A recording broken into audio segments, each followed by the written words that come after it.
This meeting is Guys, being recorded. welcome to the podcast. I am here with Charlie Stevens. Charlie's got experience in life insurance and in pensions, and we want to get into that and chat a little bit about how Bitcoin stands up to all this, and is Bitcoin the secret hedge, the secret weapon? And we're going to get into that. Charlie, you're welcome, man. What's the crack? Oh, well, Dinny, listen, thanks a million for letting me on. It's an absolute pleasure to be able to speak the mind and discuss a few things Bitcoin. I think it's always good to get that out as much as possible. So really appreciate it. Deadly, man. Yeah, thanks for coming on. Let's just start at the beginning before we get into all the pensions and investment side of things. And I know we met in Bitcoin Amsterdam. We had an awesome weekend. But what was your journey into Bitcoin?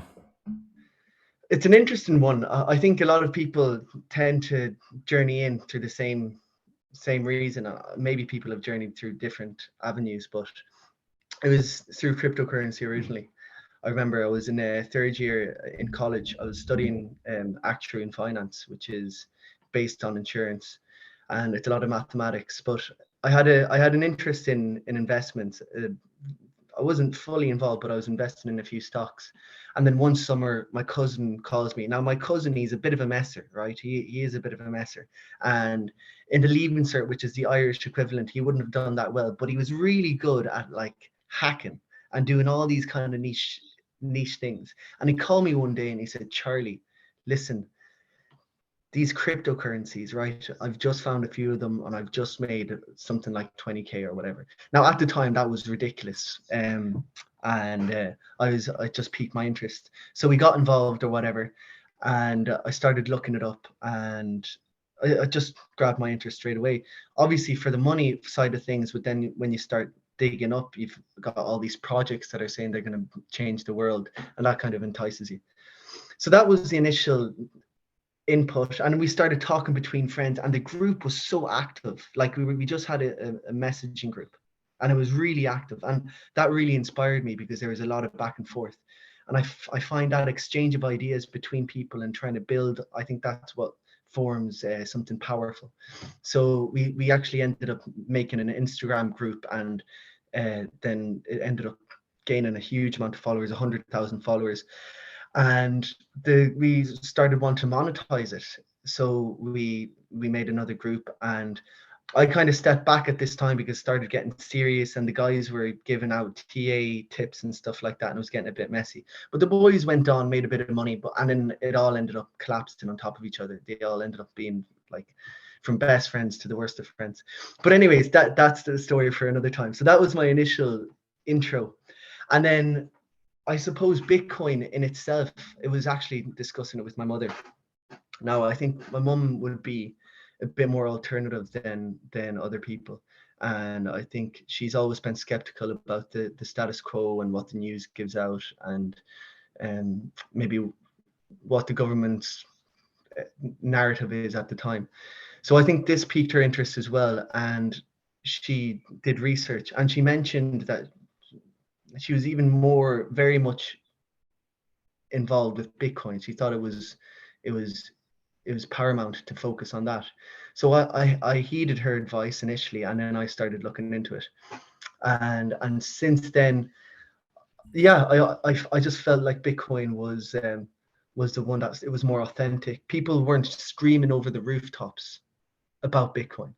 It was more subtle, and there was a few figures that I respected that mentioned it, and then you start taking the layers out and the layers, and then you listen to certain people who really hit it at a deep level, like let's say Robert Breedlove or even Michael Saylor from the physics standpoint, and then the macroeconomic side of things when you have Preston Pysh and a lot of the people that he interviews, and you've got all these different perspectives from a philosophical point of view, but also from a financial point of view, and other areas. And then you start realizing this is a multi-dimensional topic. This is not just an investment or an asset class, but it is a very powerful asset class in itself if you want to box it in that way. Anyways, Yeah, that's the intro. Awesome. And like you say, yeah, Bitcoin goes into everything. It goes into politics, it goes into investing, it goes into money, it goes into human incentives, it goes into computer science. And that's sometimes a barrier to entry. And that's why I sort of try and I remember in another business I had, I used to call things Dinny science because, I'm not a serious intellect. I try and just break stuff down into a level you can absorb or anyone can absorb. And then if you want to go deeper, you can. But the problem I find is if you're trying to go too deep in the beginning, you miss the foundations, you miss the basics. And without the basics, without the foundations in anything, you're doomed to failure. So that's why I was trying to start simple. And and I suppose as you go through Bitcoin, all the layers and you peel it all back, the conclusion I came to anyway was at its core, it's very simple. When you Totally. peel everything back, it's very simple to understand, and it really is. It's just absolute scarcity, to put it in a handful of words. Like, and Yeah. humans by their nature search for scarcity. It's how we protect and store value over thousands of years, whether it be stocks or precious metals or building businesses or Or hoarding Monopoly, or hoarding cards, things. Yeah, yeah, baseball yeah, cards, Pokemon. Even yeah, as a kid, you have that intuitively. You have that search for what's scarce. yeah. Totally. Um, Talk to me a little bit about your after college and your work then in pensions, in insurance, and how you started to relate that into Bitcoin, or how you started to think Bitcoin could be a part of this. Yeah. So after graduating, I did an internship in PricewaterhouseCoopers as an actuarial consultant, and I was I was analyzing all these large insurance companies that were headquartered in Dublin, in Ireland. And you saw these big balance sheets, and you saw that most of these insurance companies were invested in like over 50-60% in bonds. And the main reason these guys were invested in bonds was because it's a regulatory requirement. So it all has to do with managing the risks of these insurance companies and making sure that they can pay out the claims in the future. And then as yeah, so then at the same time I was studying a lot about investments and about different asset types and why would you be invested in this or that. And I started to question why are they invested in all these bonds, and is this really the best route? So after college, then I went back to PricewaterhouseCoopers, and I was working with all these clients, but at the same time, I was trying to get the message across to the team that I was working with, to the partner at the firm, and I was trying to explain to them the basis of Bitcoin. So, so I suppose I was involved with all this risk management and all this investment. Well, I knew that there was this other asset type that I was interested in, and was also performing so well. And I was just trying to ask myself, why aren't they in some way exposed to Bitcoin? Why wouldn't they be, even if it was 1% or even if it was 0.5%? And that really kind of pushed me. And I was like, well, I need to be able to communicate this. I'm sure there's a lot of people out there thinking about this, but I really wanted to communicate to the institution that Bitcoin is a possibility, and that this can be used for the institution. Now, since then, since Pricewaterhouse, I went traveling. I was traveling around Australia, and I learned a lot of different things there. What pushes people, what incentivizes people, and I got to use Bitcoin quite a lot over there because it's a bit more like Wild West.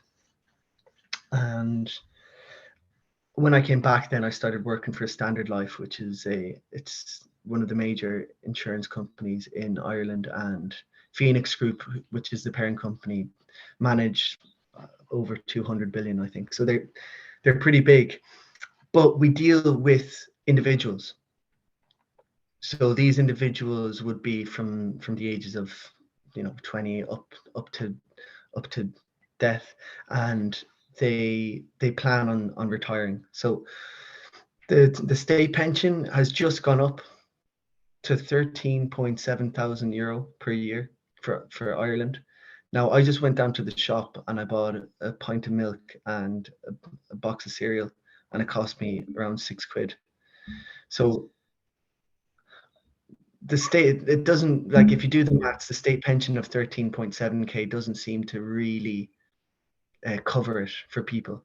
So people do need to take it on board and set up their own pension. So that's what Standard Life does.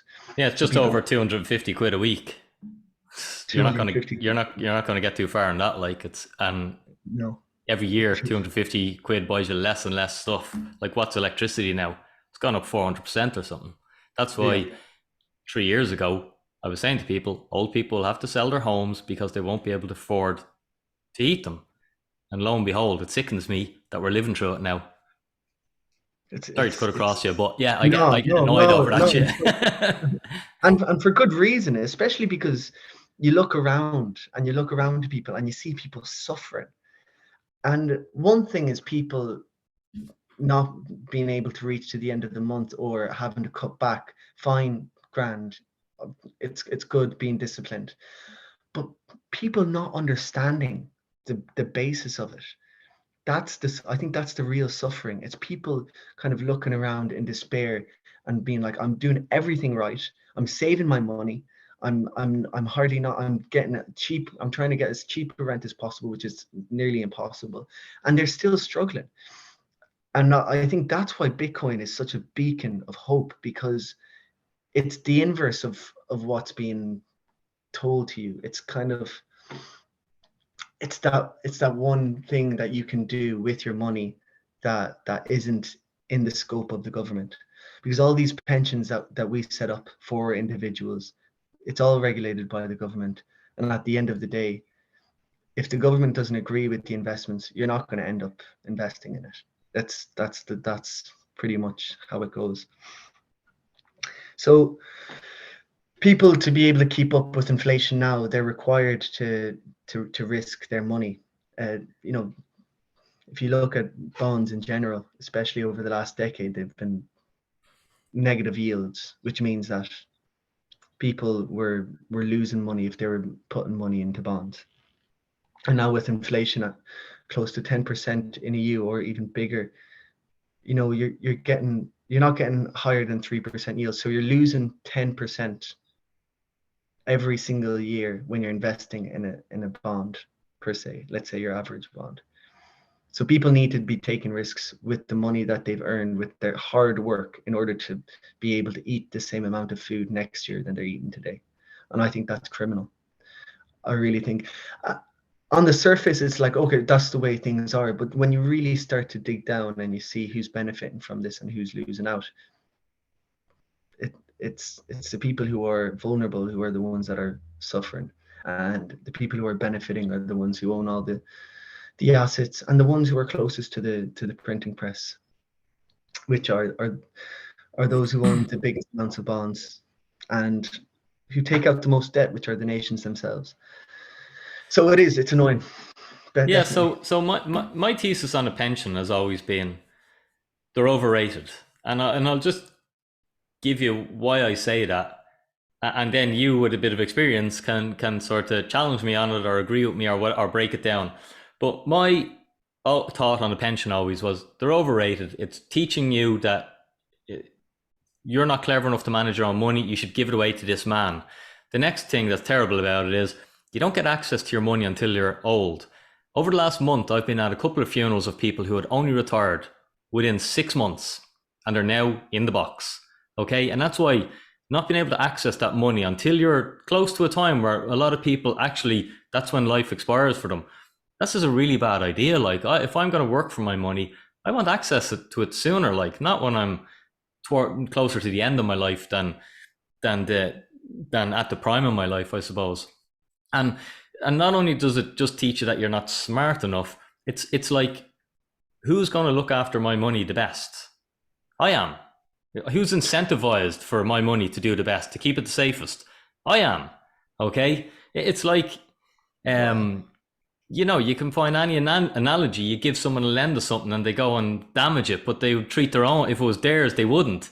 You know, if you have staff or and they wreck. I remember in the gyms, not with the staffs, be buying a feckin' top of the range Hoover every 6 months. And I was like, if that was in the home, it would last 5 years. But just because it's not theirs, the thing is getting smashed and bashed, Wow. and that sort of, and you could call it like, maybe it's too extreme, but for me, No, I'm that's just that's like, not that's uh, totally bang on. Sorry, yeah, yeah. and I just want to finish off and say, I'm not saying you shouldn't have a pension, but I'm saying you don't need to choose have it or don't have it. Have a pension, but also build your own. And that's what, that's what I specialize in doing, is helping people to create their own little plan B pension, I call it. But that's why I think pensions are overrated. I hear horror stories about people who work their ass off all their life, and then it's not even worth them driving to the post office to collect the thing because it's so pitiful. And they're just asking me to Dinny, that thing was a racket. And I paid into it for 30 years. And I say, yeah, the only person retiring early off that pension is the pension manager, not you. It's true. It's so how do you find the people responding then to the option of Bitcoin as another viable pension? How do you find the responses are when you're speaking to them? Well, that's a whole other thing where, a lot of these people are older because they're in their 60s or 70s, that they've realized my pension, you know, where's all my money, basically. It's too late for them to do anything. So, not to be ageist, but that demographic are going to struggle with Bitcoin a little bit more than someone in their 30s or 40s, because people a little bit younger have just lived in technology. They've had more immersion to it. They're more comfortable with digitalization. But they're certainly more open to it. They're like, I don't know what this feckin' Bitcoin thing is, but you're on about pensions, and that pension was a scam. Okay, yeah. That's exact They know quote that from doesn't a work. gentleman I met Yeah. too long ago. And Wow. Okay. but yeah, like, I'd like to get your take on that, Yeah. on how you think of the pension, or am I being too Well, hard on the pension? Because I know you get the tax incentive, okay, but I'm willing to give up the tax incentive to manage my own money, because the tax incentive, I think, is a trick. What people don't consider is the fees. The fees destroy the compounded growth of that thing. Even though they're only little, it's only 0.1%. That destroys it over 13, 40 years. Whereas if you take the tax hit there and then you self-manage your own money, I think, I know my pension that I manage myself is outperforming had I just dumped the money into give to someone else to manage. yeah. Yeah. So what's I your take mean, on that? well, I've basically, my last job was essentially put up the fees that we have as a company. So I had to analyze what was the inflation over the last year, take the CPI data, and then I've just had to up the fees again for the second year in a row by 8%. So not only is it you're getting a commission. So you've got the brokers. The way it's structured is you have loads of brokers around the country, and those brokers have different options. They have different insurance companies that they can choose from for pensions. So they might have Standard Life, they might have Irish Life, they might have Zurich, Aviva, whatever. These different insurance companies. So then they have their clients, and then they choose for their clients which company they want to use. So they might use Standard Life. So most of our business comes through brokers. So you have a few different intermediaries, and all this makes me laugh. You have the broker themselves. They take a chunky fee. They take an initial commission, which can be like up to 30% of the first year, right? And then they take this thing called fund-based renewal commission, which is a small amount of the fund amount that goes back to the broker, and it's to incentivize the broker to make sure that they give their clients good advice. Because a lot of brokers might get the initial commission, invest the funds of their clients, and then not give a fuck about their money, because they're not being incentivized to maintain the value of that fund itself, right? So you've got the initial commission, you've got the fund-based renewal commission, you've got a pension levy that was introduced in 2015 and 2014 in Ireland. You've got the fund itself is being structured over in Edinburgh, so either BlackRock or Vanguard or Airbnb, not Airbnb, basically they're fund structuring management company based in Edinburgh. All of these, they take a percentage. It might be 0.5%. Then Standard Life take a percentage as well. So you're talking about, all in all, 1 to 2% of the fund value per year, plus extras. And you're dead right. Like, it might not sound like a lot, but like if we just do a simple calc and we do we do 10,000. Do you have your calculator there? We can Let's do go. 10,000 over the course of 40 years. Um, so just 10,000 times 1.02 to the power of 40. So that's over 40 years, 2%. Yeah, so that's over to like 22 grand essentially. So 12 grand extra that they're just taking away from you. Now, that's well over 40%. That's over double. So even working in this now, I understand the government. It's a good incentive Yeah. for people to put away money to, okay, right, I'm putting money away for the PRSI, or I'm putting away, and the employer can contribute towards that. That's great. I agree with that. But it's the whole it's what everyone is playing. It's they're everybody's investing within this bubble, and this bubble in itself is corrupted at this stage. So I think people are looking through this lens, and what would be beneficial is taking off the lens and actually being like, okay, maybe I have actually other options. I have Bitcoin, and Bitcoin's introduced that. It's Yeah. introduced that If opt out. and what you mentioned to me before was, if everyone, because it's just a done thing in Ireland, most people don't manage their own money. They give it away to someone else to manage. Because it's just a done thing and everyone is doing this, the whole point of investing is you're trying to pick and find better scarcity. But if everyone is just dumping their money into the same thing, it's like, it can't be undervalued. It's got to be overvalued. It's got to be No, a bubble exactly, waiting to exactly. burst. Like, this is this if if every you don't, that's not what good investments are. When everyone is going one way, you're going, I need to have a look at what's over there, because that's where my asymmetry is. That's my opportunity. That's my yield. Not, I'm Ex, running with ex, the herd because they're all running with their money that direction to go and buy something. I need that too. As smart exactly, Dinny. investors, we're contrarian thinkers. We do the opposite of what the current consensus is, I suppose. You're trying to position yourself earlier, position yourself in things that are undervalued as Yeah, opposed to overvalued. going back to what you said as well, is like who knows best what to do with their money?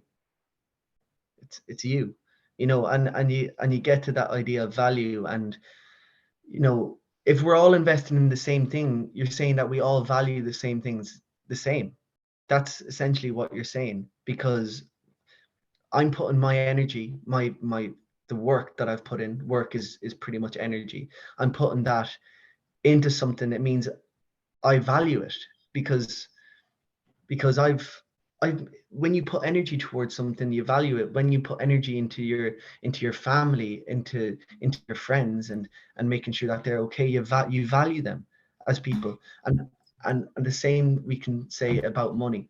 And that's why I think our emphasis on giving money away to this man or woman who can manage your funds, I think it's bad twofold, because you're giving it to this big institution that really don't give a fuck about you. Like, you're just a number. And and and it, it's it's it's gone away. You can't use that for your local business. You can't use that for your local town. You could be putting that money into a sports center in your town that could facilitate sports for your kids or something like that. Mm. You look at, I go over to Spain quite a good bit. I grew up in Spain, and you look at the way they invest their money in locally in towns, and I do have to say they put a lot of emphasis on the parks, on the sports centers, on making sure that there's enough facilities for the elderly to be able to live. And I think that's better allocated money, but I just think that's because the local governments have more of a say on where the funds go. So I find that we are centralizing all the money, and the more it centralizes, the more they're making decisions what to do with your cash. And the less they know, the more centralized, the less information can get to that central point, I think. And to me, then, that sounds like maybe a Ponzi, but it does. It sounds like a Ponzi scheme, that if we're all investing into the same thing, well, the only return that I'm going to get is I'm going to hope that well, this continues and new people invest into this same thing, so that when I want to get out of the thing, there's new people investing into that thing, so I can exit my capital when it's time for me to have my pension. And that's where my sort of worry would be, is like, well, most Ponzi schemes can collapse or do collapse or are destined to eventually collapse. And Yeah.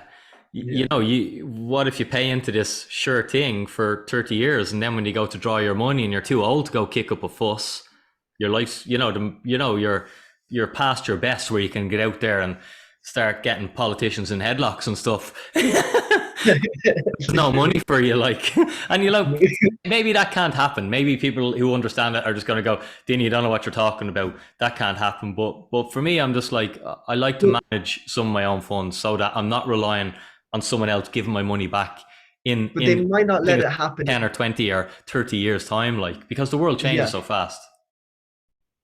exactly. It's like you have control. Whenever you send your Bitcoin to your wallet or to your ledger, there's this feeling of control that you have over your own funds. And it's something that you can't really replace. You don't feel like that when you're investing in a stock or in a bond. You don't feel like it's up to you. But when you have your own Bitcoin and you have it secured, listen, I know I have this 0.1 Bitcoin. I know I have this 0.1 Bitcoin. And when I'm 65, I'm gonna have 0.1 Bitcoin out of that 21 million Bitcoin.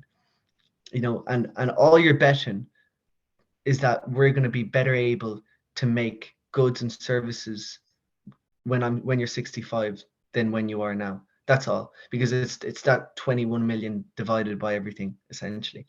So you're betting on human ingenuity and our ability to develop over time, which I back.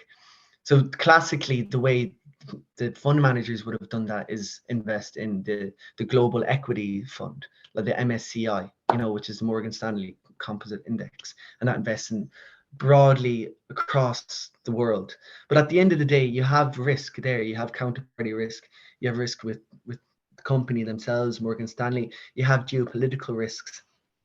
And at the end of the day, you're going through the dollar system, the United States system. So you're taking their risk on as well.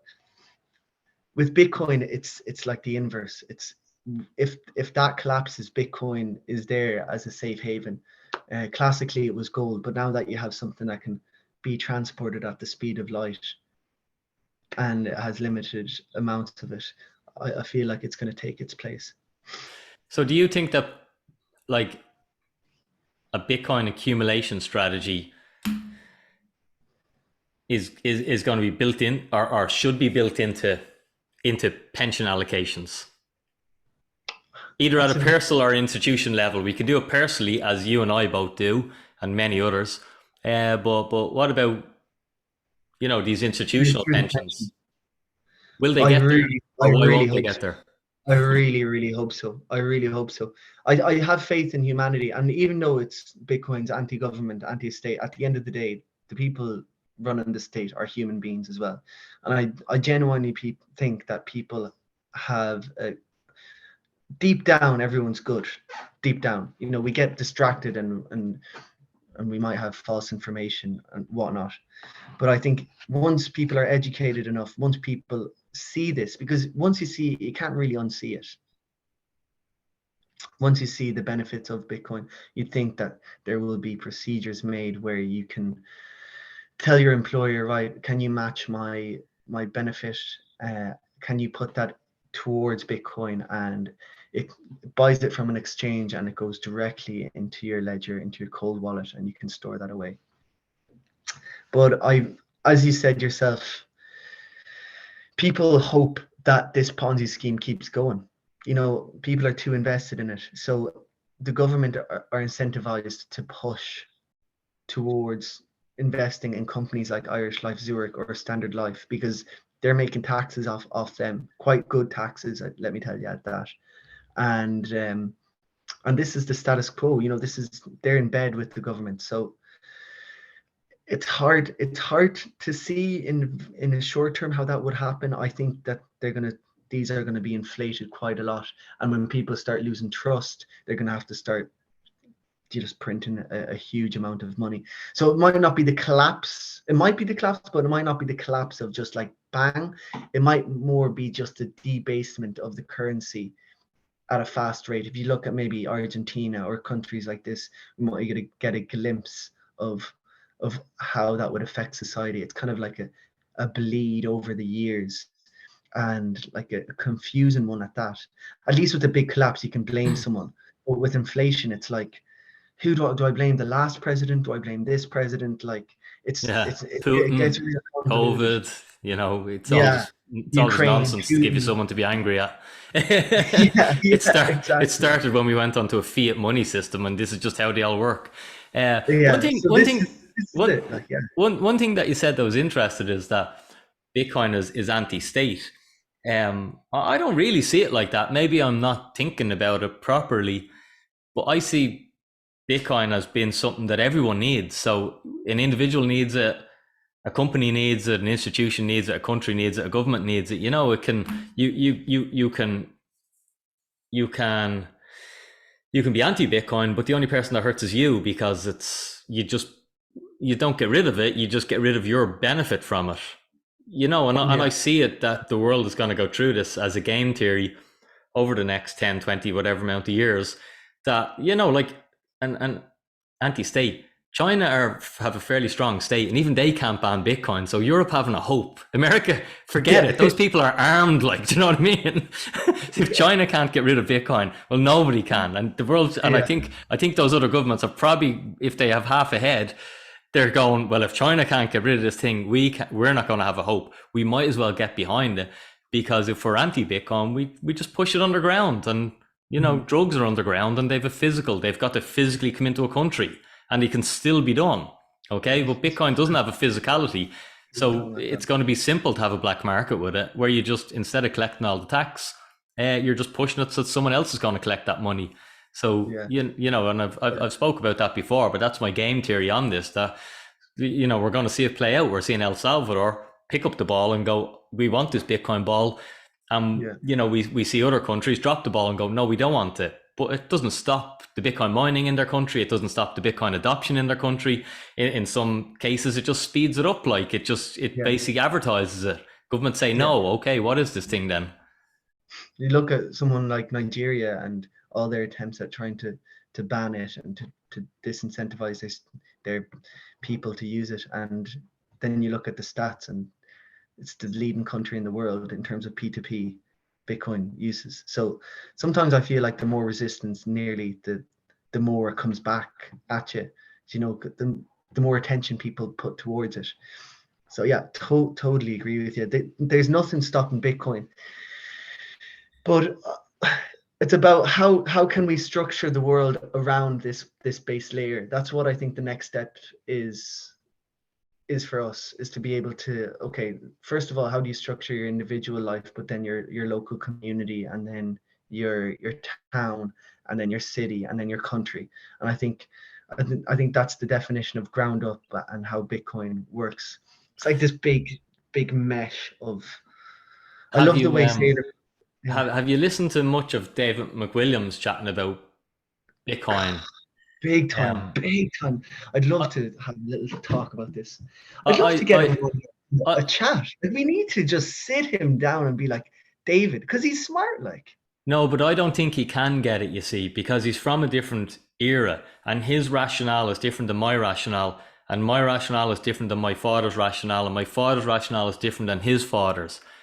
That just paradigm shifts on what makes absolute critical thinking sense to that man doesn't make critical sense to me. I see a different world.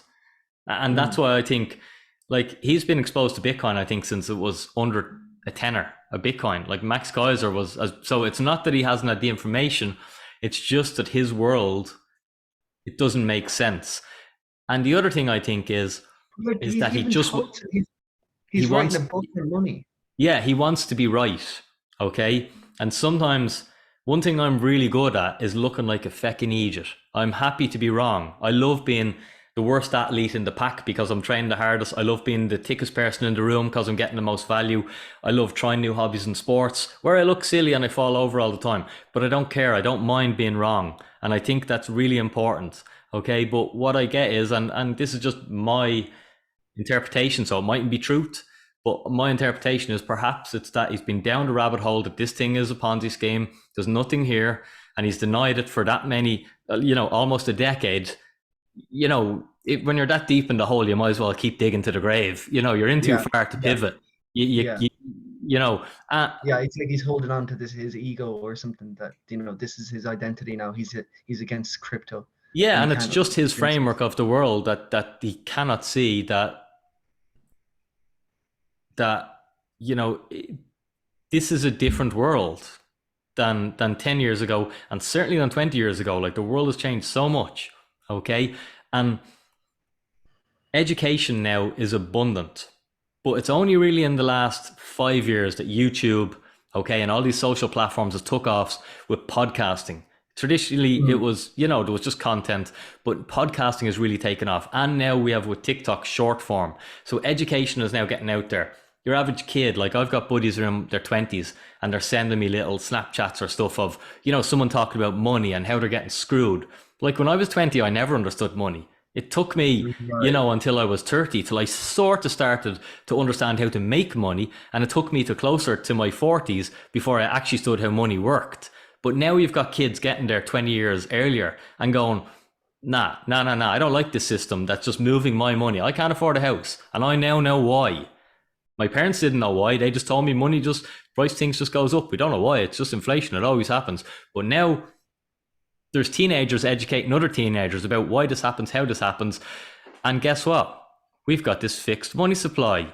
This is like Exactly. this is like this is the solution. And I know everyone Exactly. who's in the Ponzi of fiat currency can't get it. They're not incentivized to get it, and they won't get it. And one little side thing on this is, from me being in healthcare, I found that in the health industry, when I talk to mainstream doctors, and they'd be so close minded to something like fasting, even though there's so much research behind it. They just wouldn't have done any continuous education. Okay. Or when I mentioned about the ketogenic diet and like Mm, all the cancer research that's going into that, and it's making noise that it needs to be explored. And they'd be just still pulling out a food pyramid and going, no, this is how you eat 9 portions of carbohydrates a day. And I'm going, like, how can this intelligent man earning so much money working in healthcare be so ignorant to change, in that mm. you're teaching a world of the 70s and 80s. We've moved on. We've got other things. And It's then I'm like, well, if it yeah. happened there, perhaps it's happening in finance as well, that these people just have their heads, either they're so busy trying to keep whatever they have going, living above their means, or their heads are so far up their ass that they haven't bothered to continuously educate themselves in how Yeah. the Or it's world has changed. Like, where, yeah. and I don't know. I'm just waffling Yeah. here, but No, you're dead. You're dead right there, Dinny. You're dead right. I think it's the combination of of ignorance, of not wanting to look wrong, to look stupid. I think you're bang on there. These guys have built all these assumptions. I feel like when you're young, you're much more malleable. Your brain is much more malleable. The assumptions that you've made can be like debunked pretty easily. Whereas as you grow older, you start to form your own identity, your own view of the world, and what it means. So when one of these building blocks, and people are saying that the block down here is actually incorrect, there's a lot of uncovering for you to do, and sometimes it's more effort than you think is worth. As someone, and maybe that's what David's thinking. Maybe he's like, this has worked for me fine. I'm respected all over Ireland. People listen to me consistently. I worked for the Central Bank of Ireland. I have a booming podcast. I know what I'm talking about. Just because these nobodies, or maybe he doesn't think like this. I mean, I'm being cynical, but he might say, they're just deluded. They're deluded, and they want that. So you can understand where he's coming from, big time. But I think it would do him well if he just sat down with a few Bitcoiners, because there's a few lads out there in Ireland who are well versed and who would be able to. big time, man. He sat down with Sailor. If you sit down with Sailor Really? and you don't get anywhere, yeah, he did a Right. podcast with Michael Saylor, and then at the end of it, when Got Michael you. Saylor was off it, he sort of gave his synopsis of it and disregarded everything as, and it was like Michael had no chance to come back and argue. It was just how it finished, and yeah, to me, it's just Right. like, it doesn't make sense. But I think I don't know. I'm just like, Yeah. I jokingly say, like, he's going to have a problem when he's in his old pensioner's home and a load of disgruntled Irish people are going to come in and go, like, you kept Well, us out of that thing for the last 30 years and it's still yeah, the highest performing asset. And it was that Dinny lad's been on here since 2020 telling people that this is the highest performing asset of the yeah, last 10 years. You should probably own a little bit of it. Why were you so ignorant? yeah, yeah. Well, at the end of the day, we can just focus on what we're doing. I think that's the main thing, and try and build what we can from what we know. You know, Yeah, and there's like, disregard the it's a financial asset, it's going to make you rich. I think that's where he sees the problem is he sees that people are just betting, they're gambling. It's the same as gambling on horses.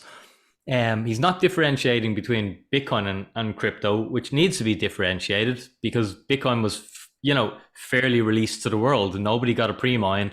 Anyone who owns Bitcoin either bought it or worked for it or burnt electricity to mine it. Unlike, all the other, not all of them, but the majority of the other tokens which were created and pre-mines and stuff like that. So you have to differentiate between Bitcoin and crypto.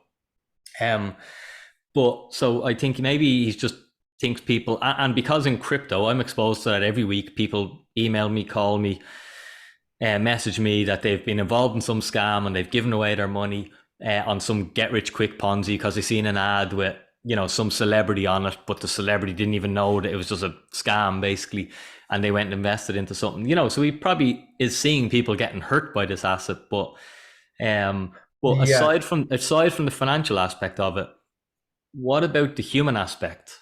What about the fact, the remittance problem that it's solving? What about the fact that, just to use El Salvador, of all the good that's happened there, all the wealth that's being created there, pulling people out of poverty.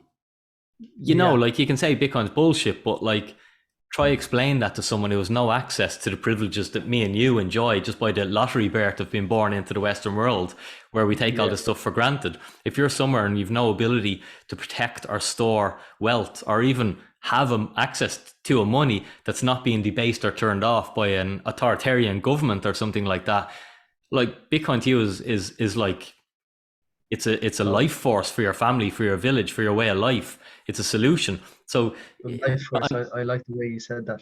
yeah, and Yeah, that's why I think even if you hate Bitcoin as a financial asset, you have to see that as a humanitarian aid. Like there's something yeah. here that needs to be It's explored. hard to relate, I'd say, for someone like David or for someone who's in the Western country to be able to feel what maybe a sub-Saharan African individual feels, not being able to access basic necessities, and not being able, not to be able to partake in this financial world. It's so beyond, because it's so easy for us. Like I can set up a bank account in literally 2 seconds, like I did the other day. N26 downloaded it, and I was able to access funds from loads of different countries around the world. It works, and that's within the financial system that we have at the moment. So I can understand why people are like, well, sure, what's wrong with the current system right now? I can use my Revolut, I can pay for things quite easily, I can receive money, and that's no problem. But we don't see what Argentina, how Argentina suffers, how Sri Lanka suffers, how the African countries suffer, and we we don't see what's going on behind the hood either. But I think we will. I think it's only a matter of time. But the more, the sooner we get the message across, the better for everyone. That's the bottom line. That's the Yeah. bottom line. How are you? How are you surviving the bear market? I'll give you what I'm taking. Yeah, I've been enjoying it. I've been accumulating. Okay, the little pump we had last week, I think Bitcoin went up nearly 30%. I hate that. I hate that. I hate it. Yeah, and I remember in the I bull. get nervous. Yeah, you can't sleep when it's pumping like that. Like, and I was You're like, like, oh, oh, here, I'm not ready for this. I need another year of yeah, relaxation yeah, before yeah. the bull. Because I remember the bull market. You're refreshing your phone and all this stuff, and you're just seeing, But you're then you start seeing. asking questions. Is like, oh, like, do I want to buy into something that's being levered against massively? When it went up to like 50, 60K, you're like, you start not wanting to allocate money towards Bitcoin as much. You don't, because it's a lot of dollars have been borrowed to buy Bitcoin. So Yeah, well, it's my strategy is always the same. It's just an accumulation, a dollar cost average. I think that's the most yeah, sensible strategy rather than trying to pick in time. But obviously, if I get more Bitcoin from my euro, I'm happy in the short term, and in the long term, I think my Bitcoin's going to be worth more euro. yeah, yeah. Well, how am I handling? I'm the exact same. Really, I'm the lower it goes, the better for me. Like if it went down to 10k, I'd be absolutely delighted, and I would. I think the main metrics you should be looking at are the hash rate and the amount of nodes that are being run across the world, and then the amount of transactions, real transactions, not people trading P2P. Like I don't know if you've used any of the Lightning applications like RoboSats or through Telegram.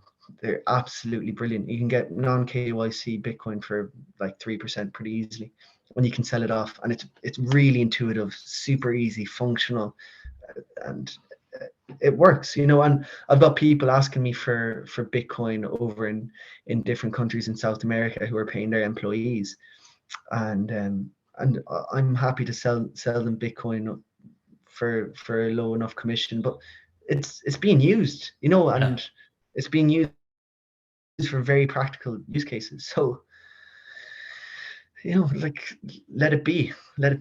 And in terms of investing, well, I'm doing a dollar cost averaging myself. I sell Bitcoin as well. I've got an ATM in Alicante, so I always have to have a reserve.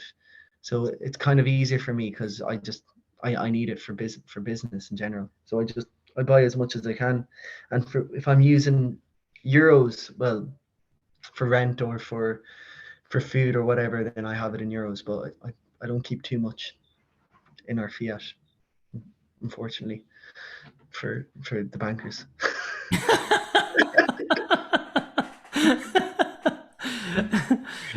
They won't miss it. Don't worry, they have enough. Yeah, yeah, It might yeah, change yeah. over the next 10, 20, 30 years, though. Um, Mm, well, mm, my thesis is that they're going to have to embrace Bitcoin. Um, yeah, yeah, they're going yeah. to have to, because in America, it's already, I think, is it 20 or 30% of the population has some sort of exposure to it. Like, come on, it's Yeah, huge.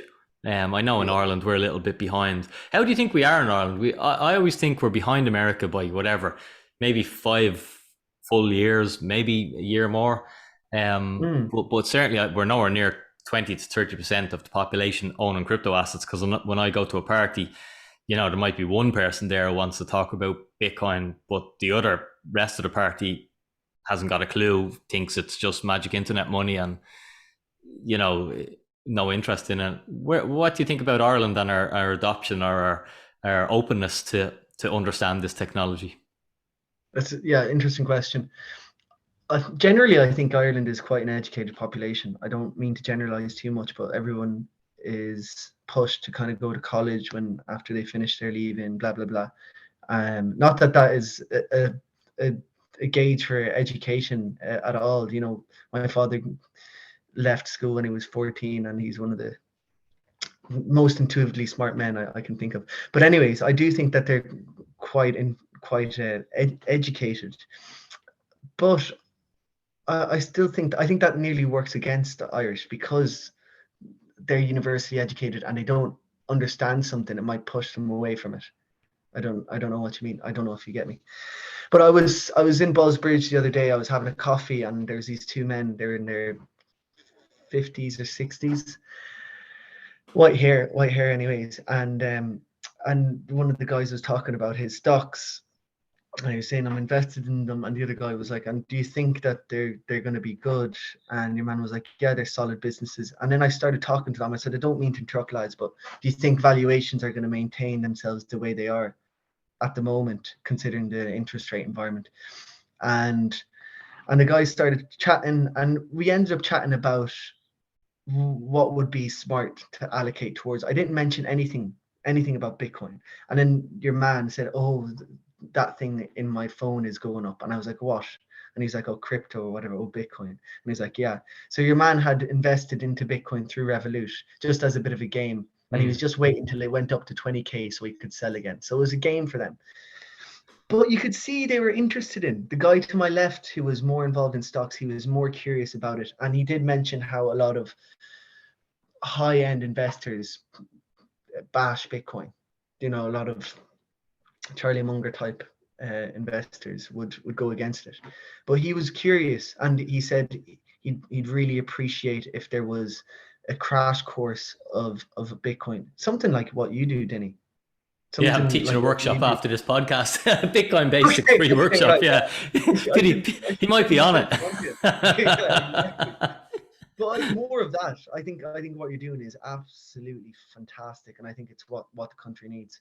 So I think it's such a burgeoning technology. It's hard not to be curious about it, as long as you let the person save face.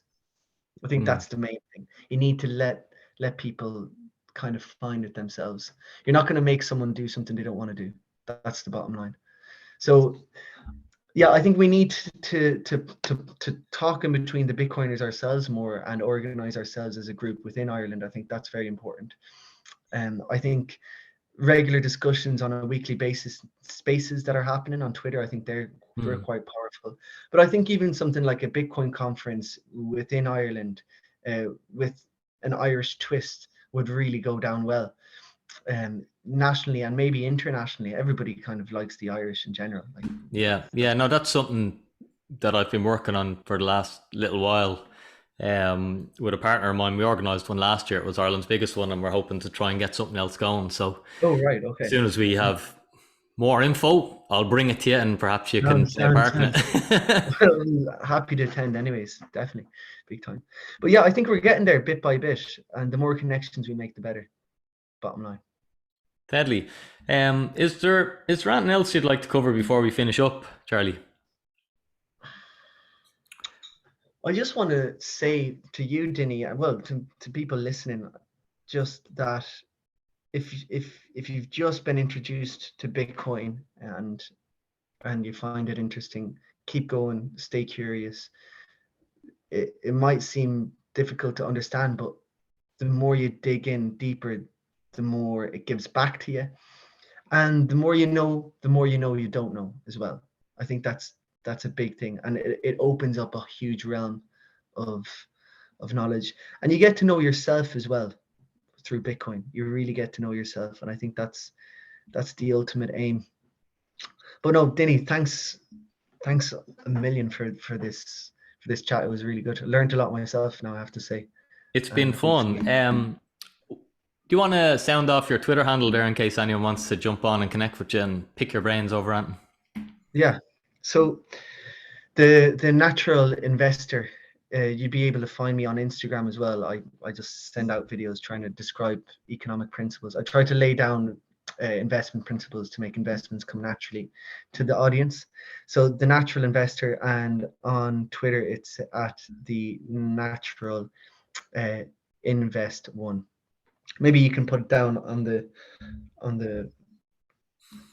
notes.